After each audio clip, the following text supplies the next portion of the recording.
പരിശുദ്ധ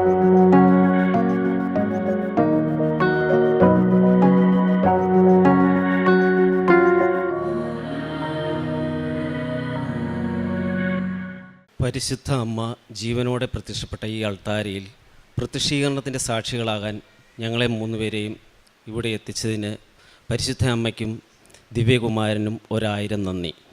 ഞാൻ സന്തോഷ് ജോസഫ്. ഇത് എൻ്റെ ഭാര്യ റീനാമോൾ തോമസ്. ഞങ്ങളുടെ ഒരേ ഒരു മകൾ ആഞ്ചലീന. ഞാൻ ഒരു അധ്യാപകനാണ്. വൈഫ് ഒരു നേഴ്സാണ്. കൊച്ച് +2 കഴിഞ്ഞു. ഞങ്ങൾ ഇവിടെ ഞാൻ എത്താനായിട്ടുണ്ടായ ഒരു കാര്യമെന്ന് പറഞ്ഞാൽ, ഞങ്ങൾ ഇടുക്കി ജില്ലയിലെ കുമ്മളി സെൻറ്റ് തോമസ് ഫൊറേന ചർച്ചിലെ ഇടവാംഗങ്ങളാണ്. 2022 നവംബർ മാസത്തിൽ ഞങ്ങളൊരു പുതിയ ഭവനം പണിയുന്നതിനായിട്ട് പ്ലാൻ ചെയ്ത് പൈലിങ്ങൊക്കെ നടത്തി പണികളൊക്കെ നടന്നു വരികയായിരുന്നു. ഞങ്ങൾ മറ്റൊരു വീട് വാടകയ്ക്ക് കൊടുത്തിട്ടുമുണ്ടായിരുന്നു. അവിടെ ഒരു പ്രായമായ അമ്മയും ഒരു കല്യാണം കഴിക്കാത്ത ഒരു മകനും വാടകയ്ക്ക് താമസിക്കുന്നുണ്ടായിരുന്നു. പക്ഷേങ്കിൽ അവരുടെ പ്രവൃത്തികൾ അത്ര ശരിയല്ല എന്ന് പലരുടെയും കംപ്ലൈൻറ്റ് ലഭിച്ചതിനെ തുടർന്ന് ഞങ്ങൾ അവരോട് അവിടുന്ന് വീട് താമസം മാറിത്തരണമെന്ന് ആവശ്യപ്പെട്ടു. എന്നാലും അവർ അവിടുന്ന് മാറാനായിട്ട് കൂട്ടാക്കിയില്ല. ഇതേ തുടർന്ന് ഞങ്ങൾ കുമ്മളി പോലീസ് സ്റ്റേഷനിൽ ഒരു പരാതി കൊടുക്കുകയും പോലീസിൻ്റെ സഹായത്തോടെ അവരെ വീട്ടിൽ നിന്നും താമസം മാറ്റുകയും ചെയ്തു. ഇത് നടന്നത് 2022 നവംബർ മാസത്തിലാണ്. ഇവർ താമസം മാറി 1 മാസം കഴിഞ്ഞപ്പോൾ, അതായത് 2022 ഡിസംബർ 2-ാം തീയതി, ഞാൻ അറിയുകയോ കേൾക്കുകയോ ചെയ്തിട്ടില്ലാത്ത ഒരു യുവതിയെ ജാതിപ്പേര് വിളിച്ച് അപമാനിച്ചു, ഉപദ്രവിച്ചു എന്നൊക്കെ പറഞ്ഞ് ഒരു വ്യാജ കേസ് എൻ്റെ പേരിൽ രജിസ്റ്റർ ചെയ്തവർ. പോലീസ് ഡിപ്പാർട്ട്മെൻറ്റിൽ നിന്നും അന്വേഷണം വന്നു. മുൻകൂർ ജാമ്യം ലഭിക്കുകയില്ലെന്ന് പറഞ്ഞു.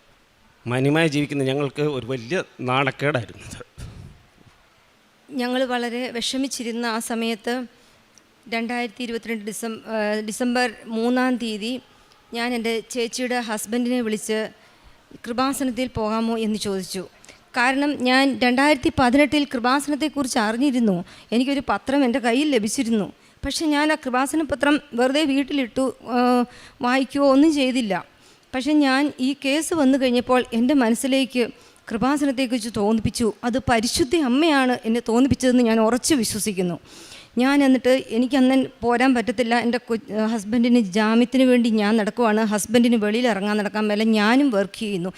അങ്ങനെയൊക്കെ ഞാൻ എൻ്റെ ചേച്ചിയുടെ ഹസ്ബൻഡിനെ വിളിച്ചു ചോദിച്ചു, ചേച്ചിയുടെ ഹസ്ബൻഡിനോട് കൃപാസനത്തിലൊന്ന് പോകാമോ? കൃപാസനം എവിടെയാണെന്നറിയത്തില്ല. ഞാൻ ആ പത്രം എടുത്തു. കട്ടിലിൻ്റെ അടിയിലുണ്ടായിരുന്നു. ആ പത്രം കിട്ടി. പത്രം എടുത്ത് ഞാൻ കലബോ ജംഗ്ഷനിലാന്ന് പറഞ്ഞ് ചേച്ചിയുടെ ഹസ്ബൻഡിനെ ഞാൻ കൃപാസനത്തിൽ വിട്ട് ഉടമ്പടി എടുപ്പിച്ചു. അങ്ങനെ ഇവിടെ വന്നപ്പോൾ ചേച്ചിയുടെ ഹസ്ബൻഡ് എന്നെ വിളിച്ചു പറഞ്ഞു, ഉടമ്പടി എടുക്കുന്നത് നമ്മൾ അൾത്താരെ കയറി നിന്ന് ഉടമ്പടി ഈശോയോടാണ് ഉടമ്പടി എടുക്കുന്നത്. അപ്പം ആ വ്യക്തി ഉടമ്പടി എടുക്കണം. അതുകൊണ്ട് എനിക്ക് പേടിയാണ് ഉടമ്പടി എടുക്കാൻ. അപ്പോൾ എങ്ങനെയാണെന്ന് ചോദിച്ചു. ഞാൻ പറഞ്ഞു, എങ്ങനെയാണെങ്കിലും എനിക്കൊരു ഉടമ്പടി വേണം ചേട്ടാ, ഈ ഉടമ്പടി എടുത്തിട്ട് വരണം. ഹസ്ബൻഡിൻ്റെ പേരിൽ ഉടമ്പടി എടുത്തിട്ട് വന്നു. എൻ്റെ ഹസ്ബൻഡിൻ്റെ പേരിൽ ഉടമ്പടി എടുത്തിട്ട് വന്നു. ആ ഉടമ്പടി അന്ന് മുതൽ ഞങ്ങൾ പാലിച്ചു വരികയാണ്. അങ്ങനെ ഞങ്ങൾ കേസ് സെക്ഷനിൽ കൊടുത്തു കഴിഞ്ഞപ്പോൾ സെക്ഷനിൽ നിന്ന് മുൻകൂർ ജാമ്യമില്ല, നോൺ ബെയിലബിൾ കേസാണെന്ന് പറഞ്ഞു. അപ്പം ഞങ്ങൾ ഹൈക്കോർട്ടിലേക്ക് കേസ് വക്കീലിനെ കണ്ടുകൊടുത്തു. അതിനുശേഷം അത് കൊടുത്ത ശേഷം ഡിസംബർ 10-ന് ഞങ്ങളിവിടെ അച്ഛനെ കാണാൻ വന്നു. അച്ഛനോട് ഇവിടെ വന്ന് ഹസ്ബൻഡിൻ്റെ തലയിൽ കൈവച്ച് അച്ഛൻ പ്രാർത്ഥിച്ചു. ജോസഫ് അച്ഛൻ വളരെ കൂളായി ചിരിച്ചുകൊണ്ട് എൻ്റെ ഹസ്ബൻഡിനോട് പറഞ്ഞു, ധൈര്യമായിട്ട് പോക്കോ, ജാമ്യം കിട്ടുമെന്ന് പറഞ്ഞു. അന്ന് ഈ കൃപാസനത്തിൽ ഞാൻ ഇവിടെ വന്ന് പുറകിലിരിപ്പുണ്ട്.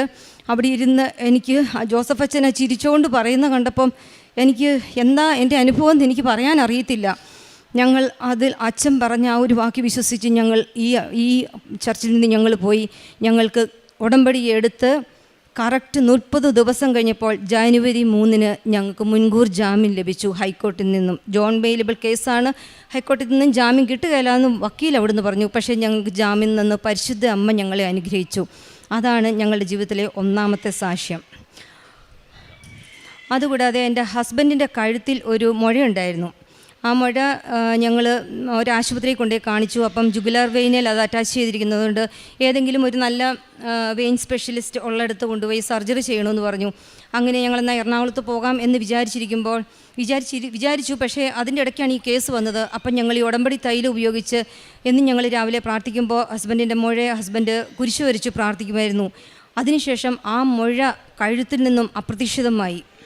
ഇതാണ് എൻ്റെ രണ്ടാമത്തെ സാക്ഷ്യം. അതിനുശേഷം ഞങ്ങൾ പോയി സ്കാൻ ചെയ്തു. ഹസ്ബൻഡിൻ്റെ കഴുത്തിൽ മുഴയില്ല ഇപ്പം.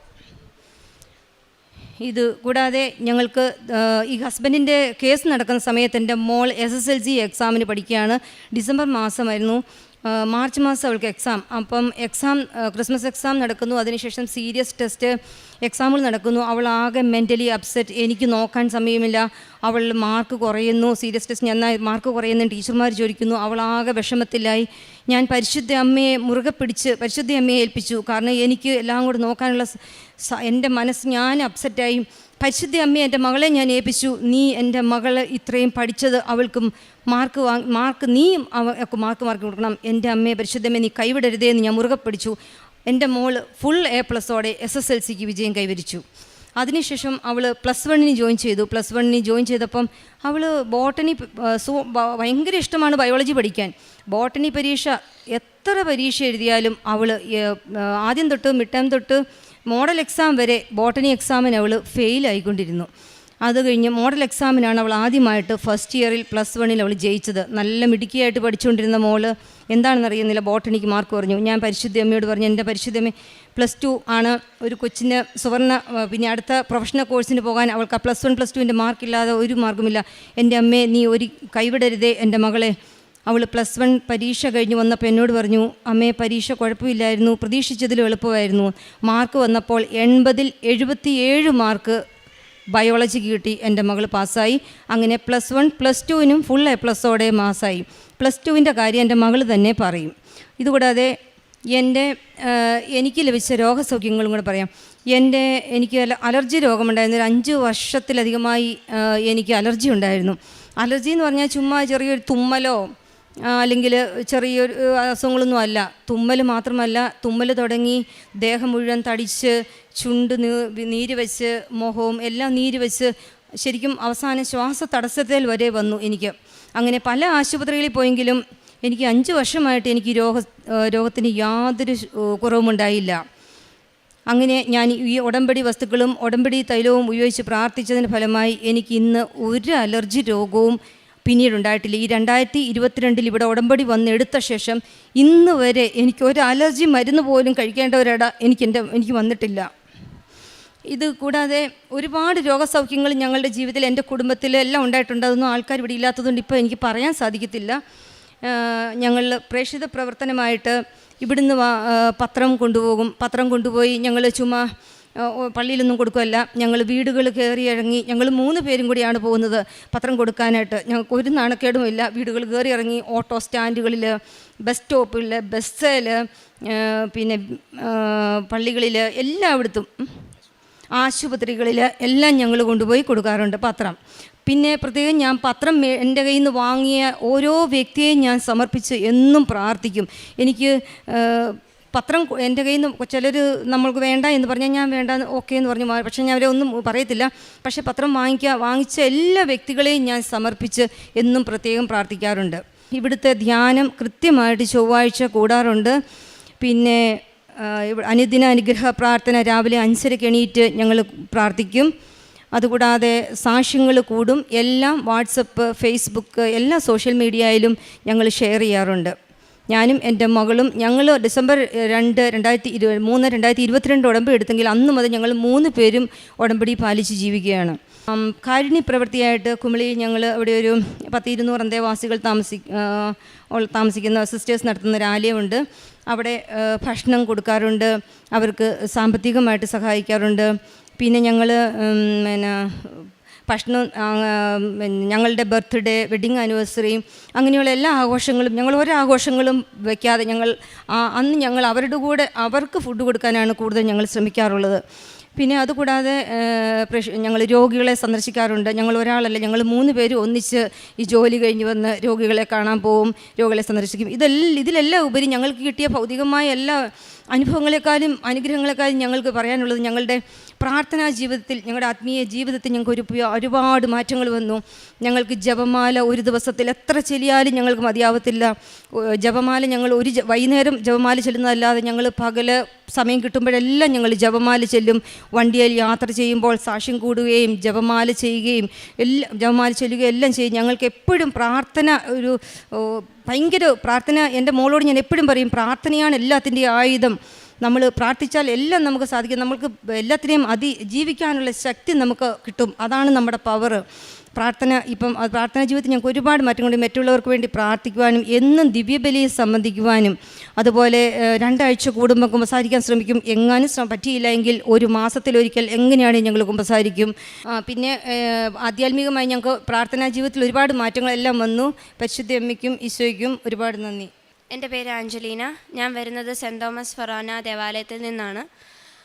ഞാൻ ഉടമ്പടി എടുക്കുന്നത് 27/12/2024 ഞാൻ ഉടമ്പടി എടുക്കാനുള്ള കാരണം, പാപ്പ ഉടമ്പടി എടുത്തപ്പോൾ മുതലേ ഞാൻ ഉടമ്പടിയിൽ ജീവിച്ചു വരുന്ന ഒരാളാണ്. എന്നിരുന്നാലും +2 പഠിക്കുന്ന കാലഘട്ടത്താണ് ഞാൻ ഉടമ്പടി എടുക്കുന്നത്. ഞാൻ ഉടമ്പടി എടുക്കുന്ന +2-ലായിരുന്നു. അപ്പോൾ അത്യാവശ്യം കുഴപ്പമില്ല, പഠിച്ചു പോകുന്നു. മോഡൽ എക്സാം എല്ലാം ഒരു കുഴപ്പവുമില്ല, എല്ലാം നല്ല മാർക്കോടുകൂടി പാസ്സായി. അങ്ങനെ ഇരിക്കെ പബ്ലിക് എക്സാം ആയപ്പോൾ നല്ല ടഫ് എക്സാം ആയിരുന്നു. ടീച്ചേഴ്സ് പോലും പറഞ്ഞു എൻട്രൻസ് ലെവൽ ക്വസ്റ്റ്യൻ പേപ്പേഴ്സൊക്കെ ആണല്ലോ എന്നോർത്തു. നല്ല പേടിയോടെ എക്സാമിനെല്ലാം പോയപ്പോഴും പ്രതിഷീകരണ പ്രാർത്ഥന ചൊല്ലി ഉടമ്പടി വസ്തുക്കൾ ഉപയോഗിച്ചാണ് ഞാൻ പൊയ്ക്കൊണ്ടിരുന്നത്. അങ്ങനെ റിസൾട്ട് വന്നപ്പോൾ എനിക്ക് മാതാവും ഈശോയും ഇടപെട്ട് എനിക്ക് ഫുൾ A+ നൽകി എന്നെ അനുഗ്രഹിച്ചു. അങ്ങനെ എനിക്ക് 10ലും +2-ലും +1-ലും ഫുൾ A+ നൽകി അമ്മയും ഈശോയും എന്നെ അനുഗ്രഹിച്ചു. ഇതാണ് എൻ്റെ ഒന്നാമത്തെ സാക്ഷ്യം. എൻ്റെ രണ്ടാമത്തെ സാക്ഷ്യം, ഞാൻ +2 പഠിച്ചുകൊണ്ടിരിക്കുന്ന സമയം മുതൽ എനിക്ക് നാട്ടിൽ LBSൽ നഴ്സിംഗ് പഠിക്കണമെന്ന് എൻ്റെ ആഗ്രഹമായിരുന്നു. അങ്ങനെ ഇരിക്കെ +2 പബ്ലിക് എക്സാം നടന്നുകൊണ്ടിരുന്നപ്പോൾ അമ്മ പറഞ്ഞു, എന്താണേലും നാട്ടിൽ നഴ്സിംഗ് പഠിച്ചിട്ട് പുറത്ത് പോയി ജോലി ചെയ്യാനല്ലേ താല്പര്യം, എന്നാൽ പിന്നെ പുറത്ത് പോയി പഠിച്ചാൽ നല്ലതായിരിക്കും എന്നുള്ളൊരു വിഷയം ഞങ്ങളുടെ ഇടയിൽ വന്നു.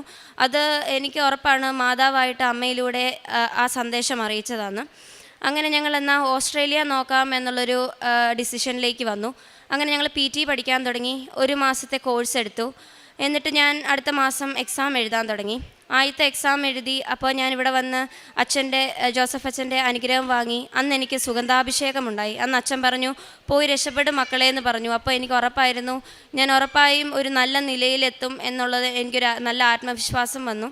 അങ്ങനെ ഞാൻ PT എഴുതി. ഒന്നാമത്തെ എഴുതി കിട്ടിയില്ല. അങ്ങനെ ഞാൻ 5 തവണ PT എഴുതി. എനിക്ക് ഒന്നെങ്കിൽ 1 മോഡ്യൂള് ഇല്ലെങ്കിൽ 1 മാർക്കിനൊക്കെ എൻ്റെ PT പോകുമായിരുന്നു. അങ്ങനെ ഞാൻ എന്നാൽ ഓസ്ട്രേലിയ വേണ്ട, എന്നാൽ UK നോക്കാമെന്നുള്ളൊരു തീരുമാനത്തിലേക്ക് വന്നു. അങ്ങനെ UKയുടെ ഒരു യൂണിവേഴ്സിറ്റി അപ്ലൈ ചെയ്തു. ആ യൂണിവേഴ്സിറ്റി എന്ന് വെച്ചാൽ കൊമേഴ്സ് ബാക്ക്ഗ്രൗണ്ട് വരെ ഉള്ളവരെ നഴ്സിങ്ങിന് എടുക്കുന്ന ഒരു യൂണിവേഴ്സിറ്റി ആയിരുന്നു. അങ്ങനെ അവിടെ ഞാൻ അപ്ലൈ ചെയ്തു. എനിക്ക് ഇൻ്റർവ്യൂ വന്നപ്പോൾ ഞാനത് അറ്റൻഡ് ചെയ്തു. അവരെന്നോട് ഫീഡ്ബാക്ക് പറഞ്ഞു, എൻ്റെ ഇംഗ്ലീഷൊക്കെ നല്ലതാണ്, പക്ഷേ എനിക്ക് നഴ്സിംഗ് നോളജ് കുറവാണ്. അപ്പോൾ എനിക്ക് എന്ത് ചെയ്യണമെന്ന് അറിയത്തില്ല. PT കിട്ടുന്നില്ല, ഓസ്ട്രേലിയ നോക്കാൻ പറ്റുന്നില്ല, UK അവരെന്നെ എടുക്കുന്നില്ല. അപ്പോൾ ഞാൻ പുറത്തിറങ്ങി. ഇൻ്റർവ്യൂ കഴിഞ്ഞ് അമ്മയോടും പപ്പയോടും പൊട്ടിക്കരഞ്ഞ് പറഞ്ഞു, ഇനി ഞാൻ എന്ത് ചെയ്യും? UK-കാർ എൻ്റെ നഴ്സിങ്ങിന് നോളജ് കുറവാന്ന് പറഞ്ഞു. ഞാൻ നഴ്സിംഗ് പഠിക്കാൻ പോവല്ലേ, അപ്പോൾ അവരെന്താ അങ്ങനെ ചോദിച്ചതെന്ന് ഞാൻ ഇവരോട് ചോദിച്ചു. അപ്പോൾ പപ്പയും പറഞ്ഞു, എല്ലാം നല്ലതിനാ, മാതാവും ഈശോയും നിനക്കൊരു നല്ല വഴി തെളിച്ച് തരുമെന്ന് പറഞ്ഞു. അങ്ങനെ ഞാനിരിക്കെ എന്ത് ചെയ്യണമെന്ന് അറിയത്തില്ല. രണ്ടും ഇങ്ങനെ അടഞ്ഞു കിടക്കുന്ന വാതിലാണ്. അപ്പം ഞാൻ ഇങ്ങനെ ഇരുന്നപ്പോൾ എൻ്റെ കൂടെ ഓൺലൈനിൽ PT പഠിച്ച ഒരു കൊച്ചെനിക്ക് മെസ്സേജ് അയച്ചു. അവൾ ക്ലബിംഗ് സ്കോർ വെച്ചാണ് ഓസ്ട്രേലിയക്ക് പോകുന്നത്. നീ ഒന്നുകൂടെ PT എഴുതി നോക്ക്, നിനക്ക് കിട്ടാത്ത മോഡ്യൂൾ ചിലപ്പം നിനക്ക് അടുത്ത കിട്ടും, ചിലപ്പോൾ നിനക്ക് ഫുള്ളായിട്ടും അടുത്ത പ്രാവശ്യം കിട്ടും, നീ എഴുതാൻ പറഞ്ഞു. എന്നിട്ടും എനിക്ക് മടിയായിരുന്നു. അങ്ങനെ ഇരിക്കുക അമ്മ പറഞ്ഞു, എന്നാൽ ഒന്നുകൂടെ എഴുതി നോക്കാം, ലാസ്റ്റ് ഒരു എഴുത്തൂടെ, മാതാവും ഈശോയും എന്താണ് തീരുമാനിക്കട്ടെ, ഉറപ്പായും തരുമെന്ന് പറഞ്ഞു. അങ്ങനെ ഞങ്ങൾ 6ാമത്തെ അറ്റംപ്റ്റ് PT എഴുതാനായിട്ട് പോകുന്നതിൻ്റെ തലേ ദിവസം ഞാൻ ഉറക്കത്തിൽ അമ്മയോട് പറഞ്ഞു, എനിക്ക് ഈ പ്രാവശ്യം PT ലിസണിങ് മോഡ്യൂൾ കിട്ടും എന്ന് പറഞ്ഞു. അപ്പോൾ അമ്മ എന്നോട് ചോദിച്ചു, ആരാ പറഞ്ഞതെന്ന് ചോദിച്ചു. ഞാനൊന്നും മിണ്ടിയില്ല. അപ്പോൾ അമ്മ പറഞ്ഞു, മാതാവായിരിക്കും പറഞ്ഞേ, മോള് കിടന്ന് ഉറങ്ങിക്കൊള്ളാൻ പറഞ്ഞു. പക്ഷേ ഇത് ഞാൻ ഉറക്കത്തിൽ പറഞ്ഞതുകൊണ്ട് ഞാൻ ഇത് പറഞ്ഞതായിട്ട് എനിക്ക് ഓർമ്മയില്ലായിരുന്നു. അങ്ങനെ ഞാൻ രാവിലെ എണീറ്റപ്പോഴാണ് അമ്മ പറയുന്നത് ഞാനിങ്ങനെ രാത്രി പറഞ്ഞായിരുന്നെന്ന്. അപ്പോൾ എനിക്ക് ഉറപ്പായി എനിക്ക് PT എക്സാം കിട്ടും എന്നുള്ളത്. അങ്ങനെ ഞങ്ങൾ PT എക്സാം എഴുതാൻ ചെന്നപ്പോൾ ഞാൻ ഈ 5 തവണ എഴുതിയപ്പോഴും 1, 2, 3 മാക്സിമം ഒരു 4 പേര്, അതിൽ കൂടുതലുള്ളവർ എൻ്റെ കൂടെ അത്രയും പേരിൽ കൂടുതൽ എൻ്റെ കൂടെ എക്സാം എഴുതിയിട്ടില്ല. ഞാൻ തന്നെ വരെ എക്സാം എഴുതിയിട്ടുണ്ട്. എല്ലാവർക്കും അറിയാം PT ഇതെന്ന് നമ്മൾ പേഴ്സൺ ടു പേഴ്സൺ കമ്മ്യൂണിക്കേഷൻ അല്ല, നമ്മൾ കമ്പ്യൂട്ടറിനോടാണ് എല്ലാം ചെയ്യുന്നത്, speaking, writing, listening and reading. അപ്പം സ്പീക്കിങ്ങിനൊക്കെ കയറി കഴിഞ്ഞാൽ കുറേ പേരുണ്ടെങ്കിൽ നമുക്ക് ഭയങ്കര ഡിസ്റ്റർബൻസ് ആണ് സ്പീക്കിംഗ് സമയത്ത്. അപ്പോൾ ഞാൻ അന്ന് 6th അറ്റംപ്റ്റിന് ചെന്നപ്പോൾ ഞാൻ 5 പ്രാവശ്യവും കാണാത്തതിലും അധികം ആൾക്കാരാണ്, എൻ്റെ ഹോളും നിറച്ച് മനുഷ്യരാണ് PT എഴുതാൻ വന്നേക്കുക. എനിക്ക് നല്ല ടെൻഷനായി, കാരണം സ്പീക്കിംഗ് ഞാൻ എങ്ങനെ ചെയ്യും എന്നുള്ളൊരു ക്വസ്റ്റ്യൻ ആയിരുന്നു എൻ്റെ മനസ്സിൽ. എങ്ങനെ ഞാൻ അതിന് തിരിച്ച് റെസ്പോണ്ട് ചെയ്യും, എനിക്കൊന്നും അറിയത്തില്ല. അപ്പോഴത്തേക്കും പപ്പ പറഞ്ഞു, ഇവിടെ വന്നിരിക്കുന്നവരുടെയൊക്കെ ചിലപ്പോൾ ആദ്യത്തെയോ രണ്ടാമത്തെയോ എഴുത്തായിരിക്കും, പക്ഷെ നമ്മുടെ ലാസ്റ്റത്തെ എഴുത്താണ്. നീ മാതാവിനെ വിളിച്ച് പ്രാർത്ഥിച്ച് കയറിക്കോ, ഈ പ്രാവശ്യം മാതാവ് നിനക്ക് തരുമെന്ന് പറഞ്ഞു. അങ്ങനെ ഞാൻ എക്സാമിന് കയറാൻ നേരം പുറത്ത് വാതിലിൻ്റെ അവിടെ നിന്നിട്ട് പറഞ്ഞു, മാതാവ് വേണം എഴുതാൻ, മാതാവ് വേണം റീഡ് ചെയ്യാൻ, മാതാവ് വേണം റൈറ്റ് ചെയ്യാൻ, മാതാവ് വേണം ലിസൺ ചെയ്യാൻ എന്ന് പറഞ്ഞ് ഞാൻ എക്സാമിന് കയറി. ഞാനാണ് രണ്ടാമത്തെ എക്സാമിന് കയറിയത്. എക്സാം കഴിഞ്ഞ് ആദ്യം ഞാനാണ് ഇറങ്ങിയത്. എക്സാം കഴിഞ്ഞ് ഇറങ്ങി പുറത്ത് വന്നപ്പോഴേക്കും എന്നോടൊരു ചേച്ചി ചോദിച്ചു, എനിക്ക് എത്രയാ സ്കോറ് വേണ്ടതെന്നൊരു ചേച്ചി ചോദിച്ചു. അപ്പം ഞാൻ പറഞ്ഞു 66 ആ ചേച്ചി എന്ന് പറഞ്ഞു. പക്ഷേ എനിക്കറിയത്തില്ലായിരുന്നു 66 ആണ് ഓസ്ട്രേലിയക്ക് വേണ്ടതെന്ന്. കാരണം ഞാൻ PT പഠിക്കാൻ സമയത്ത് 65 ആയിരുന്നു നഴ്സിങ്ങിന് വേണ്ടിയിരുന്നത് എല്ലാ മോഡ്യൂളിനും. പക്ഷേ ഞാൻ എക്സാമും കഴിഞ്ഞ് എല്ലാം കഴിഞ്ഞപ്പോഴാണ് ഞാൻ അറിയുന്നത് 66 എന്നുള്ളൊരു നിയമത്തിലേക്ക് ഓസ്ട്രേലിയ മൂവ് ചെയ്തെന്ന്. പക്ഷേ അതെനിക്ക് അറിയത്തില്ലായിരുന്നു. അപ്പോൾ എനിക്കത് ഉറപ്പായി. എല്ലാം കഴിഞ്ഞപ്പോൾ എനിക്ക് മനസ്സിലായി മാതാവ് തന്നെയാണ് എന്നെ 66 എന്നുള്ളൊരു സംഖ്യ പറയാൻ പോലും പ്രേരിപ്പിച്ചതെന്ന് എനിക്ക് ഉറപ്പായി. അങ്ങനെ ഞാൻ പറഞ്ഞു. അപ്പോഴത്തേക്ക് ആ ചേച്ചി എന്നോട് ചോദിച്ചു, നേഴ്സിങ്ങിന് പോകാനാ അല്ലേ എന്ന് ചോദിച്ചു. അപ്പോഴത്തേക്ക് ഞാൻ പറഞ്ഞു, അതെ നേഴ്സിങ്ങിന് പോകാനാന്ന് പറഞ്ഞു. ഈ നടന്ന സംഭവം ഞാൻ എക്സാം കഴിഞ്ഞ് പുറത്ത് വന്ന് പേരൻസിനോട് പറഞ്ഞപ്പോൾ അവർ പറഞ്ഞു, ഇത് ഉറപ്പായും മാതാവ് ചോദിച്ചതാ, ഈ പ്രാവശ്യം എന്താണേലും നിനക്ക് PT കിട്ടുമെന്ന് പറഞ്ഞു. അങ്ങനെ ഞാൻ എക്സാം എഴുതുന്ന ഒരു സാറ്റർഡേ ആണ്. അങ്ങനെ സൺഡേ റിസൾട്ട് വരാത്തതുകൊണ്ട് എനിക്ക് മൺഡേ ആണ് റിസൾട്ട് വരുന്നത്. മൺഡേ രാവിലെ 12 മിഡ്നൈറ്റിലാണ് എനിക്ക് റിസൾട്ട് വരുന്നത്. ഞാൻ രാവിലെ പ്രത്യക്ഷീകരണ പ്രാർത്ഥന ചൊല്ലാൻ എണീറ്റപ്പോൾ എനിക്ക് മെയിൽ വന്നു, എൻ്റെ റിസൾട്ട് പബ്ലിഷ്ഡ് ആയെന്ന്. എനിക്ക് ടെൻഷനായി. ഞാൻ വിശ്വാസപ്രമാണം ചൊല്ലാൻ തുടങ്ങി. റിസൾട്ട് നോക്കാൻ പേടിയാണ്, കാരണം ഇത്രയും പ്രാവശ്യം എഴുതി എനിക്ക് പൊക്കോണ്ടിരുന്നത് ഓവറോൾ എനിക്ക് കിട്ടുന്നുണ്ട്, പക്ഷേ ഓരോ മോഡ്യൂളിനല്ലേ ഓരോ മാർക്കിനാണ് പോകുന്നത്. എത്ര നാളും എനിക്ക് 65ഉം 67ഉം 69ഉം ഒക്കെ കിട്ടിയിട്ടുണ്ട്, പക്ഷേ എനിക്ക് ഈച്ച് മോഡ്യൂളിന് 66 കിട്ടുന്നില്ലായിരുന്നു. അങ്ങനെ ഞാൻ വിശ്വാസപ്രമാണം ചൊല്ലി മാർക്ക് തുറന്നപ്പോഴേക്കും എനിക്ക് ഓവറോൾ 69ഉം 2 മോഡ്യൂൾസിന് 66ഉം ബാക്കിയുള്ളതിന് 69 ലെബോ തന്ന് എനിക്ക് മാതാവും ഈശോയും എന്നെ അനുഗ്രഹിച്ചു. അത് എനിക്ക് വരുന്നത് എൻ്റെ ഉടമ്പടി തീരുന്ന ദിവസമായിരുന്നു എനിക്ക് ആ റിസൾട്ട് വരുന്നത്. അപ്പോൾ എനിക്ക് ഉറപ്പായി മാതാവും ഈശോയും ഇടപെട്ടാണ് എനിക്ക് ആ PT തന്നതെന്ന്. ഇതാണ് എൻ്റെ ഒന്നാമത്തെ സാക്ഷ്യം. ഈശോയ്ക്കും അമ്മയ്ക്കും 1000 നന്ദി. അത് കഴിഞ്ഞ് PT കിട്ടിയപ്പോൾ ഞാൻ വിചാരിച്ചു എല്ലാം ഇനി ശരിയായി, ഏറ്റവും വലിയൊരു കടമ കടന്നു, ഇനി എനിക്ക് ഓസ്ട്രേലിയക്ക് പോകാം എന്നുള്ളൊരു വിചാരമായി. എന്നിരുന്നാലും പ്രാർത്ഥനയ്ക്കൊരു കുറവുമില്ല, എന്നാലും ഒരു വിചാരമായി. അപ്പോഴത്തേക്കും ഇനി യൂണിവേഴ്സിറ്റി സെലക്ട് ചെയ്യാനുള്ള സമയമായി. അപ്പോൾ ആ സമയത്ത് അങ്ങനെ ഇരുന്നപ്പം ഏത് യൂണിവേഴ്സിറ്റി സെലക്ട് ചെയ്യണമെന്ന് ഒരു ഐഡിയ കിട്ടുന്നില്ല. അപ്പോൾ അങ്ങനെ ഇരുന്ന സമയത്ത് ഞാൻ ഇതിനെപ്പറ്റി സംസാരിച്ചിട്ട് ഞാൻ യൂട്യൂബിലേക്ക് കയറിയപ്പോൾ എനിക്കൊരു സാക്ഷ്യം കയറി വന്നു. 10 തവണ PT എഴുതി കിട്ടാത്ത ഒരു ചേച്ചി ഓസ്ട്രേലിയക്ക് പോകുന്ന കാര്യം. അത് ഞാൻ കേട്ടപ്പോൾ ആ ചേച്ചി ഒരു യൂണിവേഴ്സിറ്റിയുടെ പേര് പറഞ്ഞു. അപ്പോൾ എനിക്ക് മനസ്സിലായി മാതാവ് ഈ യൂണിവേഴ്സിറ്റിയിലേക്കാണ് ഞാൻ പോകാൻ ആഗ്രഹിക്കുന്നതെന്ന്. അങ്ങനെ ഞാൻ ആ യൂണിവേഴ്സിറ്റി സെലക്ട് ചെയ്തു. ഇപ്പം ഞാൻ ആ യൂണിവേഴ്സിറ്റിയിലേക്കാണ് പോകുന്നത്. അത് പ്രോസസ്സിങ് തുടങ്ങി. ലോൺ, അടുത്ത സ്റ്റെപ്പ് ലോണാണ്. അപ്പോൾ ലോണിന് ചെന്നപ്പോൾ ഒരുപാട് തടസ്സമായിരുന്നു. ഒരുപാടെന്ന് വെച്ചാൽ ലാസ്റ്റ് ലോൺ കിട്ടത്തില്ല എന്നുള്ളൊരു സ്റ്റേജിലേക്ക് പോലും വരുന്ന ഒരു സിറ്റുവേഷനിലായി. ഞാൻ മാതാവിൻ്റെ ഈശോയുടെ മുമ്പിൽ പോയി പൊട്ടിക്കരഞ്ഞ് പ്രാർത്ഥിച്ചിട്ടുണ്ട്. എന്ത് ചെയ്യണമെന്ന് അറിയത്തില്ല, ഇത്രയുമായി ഇനിയും മുന്നോട്ട് പോയില്ലെങ്കിൽ എൻ്റെ പഠനം എന്താകുമെന്ന് പോലും ഞാൻ ചിന്തിച്ചു. എന്നിട്ട് ഞാൻ ആ സമയത്താണ് ഇവിടെ ഉടമ്പടി പുതുക്കാൻ വന്നപ്പോൾ ഞാൻ ഇവിടെ ഇരുന്ന് പ്രാർത്ഥിച്ചു, മാതാവേ അടുത്ത പ്രാവശ്യം ഇനി പുതുക്കാൻ വരുമ്പോൾ എനിക്ക് ഓസ്ട്രേലിയൻ വിസായും കൊണ്ടായിരിക്കും ഞാൻ ഇവിടെ വരുന്നതെന്ന് എനിക്കൊരു അടയാളമായിട്ട് ഈ പ്രാവശ്യം പുതുക്കി പോകുന്ന റാലിയിൽ എനിക്ക് മാതാവിനെ കിട്ടണമെന്ന് ഞാൻ പ്രാർത്ഥിച്ചു. അതുപോലെ തന്നെ എൻ്റെ അമ്മയും അപ്പുറത്ത് ഇരുന്ന് പ്രാർത്ഥിക്കുന്നുണ്ടായിരുന്നു. പക്ഷേ അങ്ങനെ അമ്മ ഇതേ കാര്യം മാതാവിനെ എനിക്ക് കിട്ടണം എന്നുള്ള കാര്യം പ്രാർത്ഥിച്ചിരുന്നുവെന്ന് ഞാൻ അറിയുന്നത് എല്ലാം കഴിഞ്ഞ് പുറത്തിറങ്ങി കഴിഞ്ഞപ്പോഴാണ് അമ്മ പറയുന്ന അമ്മയും ഇതുപോലെ തന്നെ പ്രാർത്ഥിച്ചിരുന്നുവെന്ന്. അന്ന് എനിക്ക് മാതാവിനെ കിട്ടി. അപ്പോൾ എനിക്ക് ഉറപ്പായി എനിക്ക് ഓസ്ട്രേലിയൻ വിസായും കൊണ്ടേ ഞാൻ അടുത്ത പുതുക്കാൻ വരുള്ളൂ. അതുപോലെ തന്നെ ഞാൻ ഇന്ന് ഓസ്ട്രേലിയൻ വിസായും കൊണ്ടാണ് ഇവിടെ വന്നിരിക്കുന്നത്. അങ്ങനെ എനിക്ക് മാതാവും ഈശോയും ഇടപെട്ട് ആ ഒരു പുതുക്കൽ കഴിഞ്ഞ് വീട്ടിൽ ചെന്നപ്പോൾ നല്ലൊരു മാനേജറായിരുന്നു. മാതാവ് ഈശോ ഇടപെട്ട് തന്നൊരു മാനേജർ. അങ്ങനെ എനിക്ക് ഒരാഴ്ചയും കൊണ്ട് പുതുക്കി കഴിഞ്ഞ് വന്നു ചെന്ന ഒരാഴ്ചയും കൊണ്ട് എനിക്ക് ലോൺ ശരിയാക്കി തന്നു.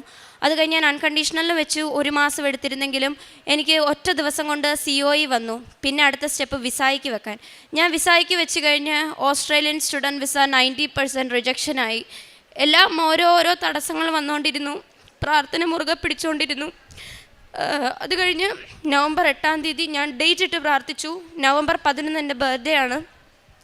അതിന് മുന്നായിട്ട് എൻ്റെ ബർത്ത്ഡേ ഗിഫ്റ്റായിട്ട് എനിക്ക് ഓസ്ട്രേലിയൻ സ്റ്റുഡൻറ്റ് വിസ അപ്രൂവ് ചെയ്ത് തരണേ എന്ന് ഞാൻ മുട്ടിപ്പായി പ്രാർത്ഥിച്ചു. അതുപോലെ തന്നെ എനിക്ക് നവംബർ 8-ാം തീയതി ഒരു ശനിയാഴ്ച എനിക്ക് ഓസ്ട്രേലിയൻ വിസ അപ്രൂവായി വന്നു. എങ്ങനെ നന്ദി പറയണമെന്ന് എനിക്കറിയത്തില്ല. അത്രയും ഞാൻ പാടുപെട്ടാണ് ഇതിലൂടെ കടന്നു പോയത്. ഒരുപാട് വിഷമങ്ങളൊക്കെ ഉണ്ടായി.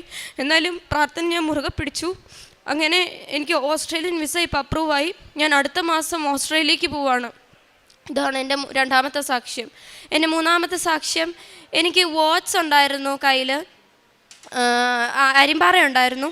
അത് എനിക്ക് PT-ക്കൊക്കെ ചെല്ലുമ്പോൾ അവർ നമ്മുടെ കൈയും കാലും ഒക്കെ ചെക്ക് ചെയ്യുമ്പോൾ എനിക്കത് ഭയങ്കര എനിക്കൊരു ഭയങ്കര ഒരു കോംപ്ലക്സ് ആയിരുന്നു. അപ്പം ഞാൻ അത് വിശുദ്ധ തൈലം തൂത്ത് പ്രാർത്ഥിച്ചു. ഇപ്പം എൻ്റെ കയ്യിലോ കാലിലോ ഒരിടത്തും അരിമ്പാറയില്ല. ഇത്രയും അനുഗ്രഹങ്ങൾ തന്ന അമ്മയ്ക്കും തിരുക്കുമാരനും 1000 നന്ദി. പ്രേക്ഷിത പ്രവർത്തനമായിട്ട് ഞാൻ ചെയ്തുകൊണ്ടിരുന്നത് ഇവിടുന്ന് വാങ്ങിക്കൊണ്ട് പോകുന്ന പത്രം ബസ് സ്റ്റാൻഡിലും ഓട്ടോ സ്റ്റാൻഡുകളിലും പള്ളികളിലും ആശുപത്രികളിലും എല്ലാം കയറി നടന്ന് കൊടുക്കുമായിരുന്നു.